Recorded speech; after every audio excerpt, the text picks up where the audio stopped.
అన్న చెప్పన్న. నమస్తే. నమస్తే అన్న. తమ్ముడు ఇచ్చిండు.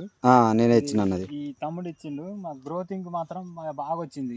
అదే అన్న. ఫెర్టిలైజర్ మాత్రం బాగా పనిచేసింది. ఓకే అన్న. మళ్ళీ దీనికి నెల రోజులు తేడా అన్న. ఈ సొప్ప నీకంటే ముందు వేసారు. ఇది నెల రోజుల ముందు వేసారు.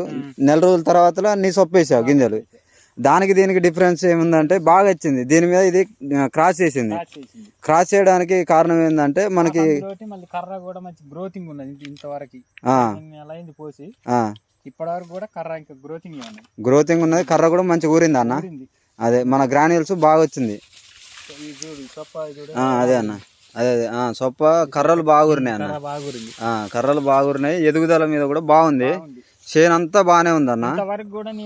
నేను ఫస్ట్ స్టార్టింగ్ ఒక్కసారి మందు కొట్టినా. గ్రేట్ అన్న. ఒక్కసారి కొట్టినా అన్న మందు. అంతేనా? బాగా వచ్చింది అన్న. అదే మన ఈ 2 ప్యాకెట్లు వేసినావు అన్న గ్రాన్యూల్స్. 2 ప్యాకెట్లు వేయడం వల్ల మందులు కలిపేయడం వల్ల మంచిగా కర్ర మంచిగా ఊరింది. మన నెంబర్ 1 పని చేస్తాయి అన్నది. వాడచ్చు అన్న. ఓకే అన్న. ఇది ఫస్ట్ కాల ఇది నెల రోజులు ముందు వేసారు. నీకంటే నెల రోజుల ముందు వెనకైంది. అయినా కానీ నీది అయినా చూస్తే ఒకటేసారి వేసినట్టున్నది. కానీ నెల రోజులు డిఫరెన్స్ అయినా కానీ బాగా వచ్చింది. అంటే మన గ్రాన్యూల్స్ వేయడం వల్ల ఎంత బెనిఫిట్ ఉందంటే బాగుంది. అంటే ఒకటేసారి స్ప్రే చేసిండ్రు. మీ పక్క చేనే వాళ్ళు మాక్సిమం ఒక 3-4 టైమ్స్ స్ప్రే చేసి ఉంటుంది. అదే అదే నేను ఒకటేసారి చేసినాక ఇదిలు పెట్టా.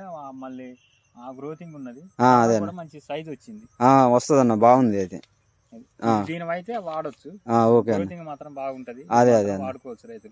ప్రతి పంటకి వాడుకోవాలన్న. వాడుకోవడం వల్ల దాని వల్ల ఉపయోగాలు ఏంటంటే కింద మనకి వేరు వేస్త పోసుకుంటది. భూమి గుళ్ళతనం అవుతుంది. అట్లా అన్నట్టు. థ్యాంక్ యూ అన్న. ఓకే అన్న.